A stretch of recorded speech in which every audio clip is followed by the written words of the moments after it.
New Yorkers can argue all they want about alligators in the sewers, but this is indisputable: a robot has been creeping through a gas main. Its mission is to repair potentially leaky joints in an aging component of New York City's increasingly creaky infrastructure, no small concern when natural gas is involved.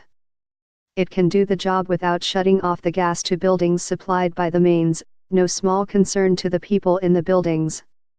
If Con Edison did the same repairs the old-fashioned way, using crews in hard hats and with jackhammers, they would first have to shut the gas off up and down the line and purge the main.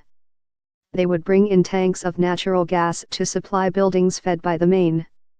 And, finally, they would either remove and replace the old main, or drill into it every 12 feet, doctoring every joint along the way.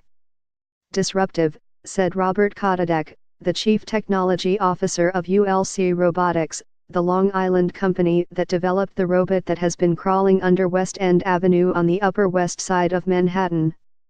We don't need to shut the gas off or block the roadway, close businesses, or take people's homes off the gas for us to rehabilitate the pipeline. He and Con Edison officials say that even though the gas remains flowing, there is no danger of fire or explosion because oxygen would be necessary for a spark, and the gas mains are oxygen-free. The robot enters and exits the main through a launch tube from which oxygen is expelled before the robot slides into the main. The robot, controlled by a technician in a trailer on the street, goes into the gas main at the start of the workday and comes out at quitting time. The robot has proved so reliable that it has found work in other parts of the United States and in other countries. It goes by the matter-of-fact name CISBOT, pronounced CISBOT, for cast iron sealing robot. As the acronym suggests, the gas mains the robot travels through are made of cast iron. Mr. Kodadek did some calculations.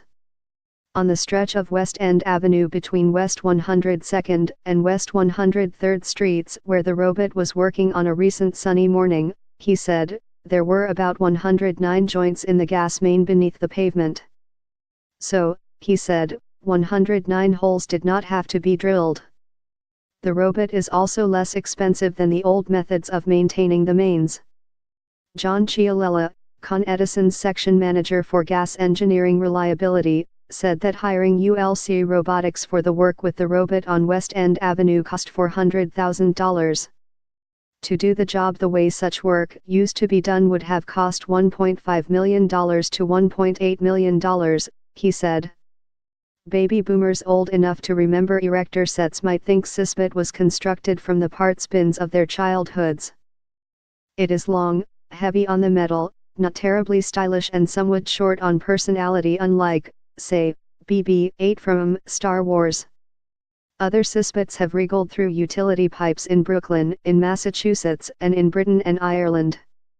Along the way, they have made intriguing discoveries in gas mains where nothing but cast iron should have shown up, since the gas is invisible.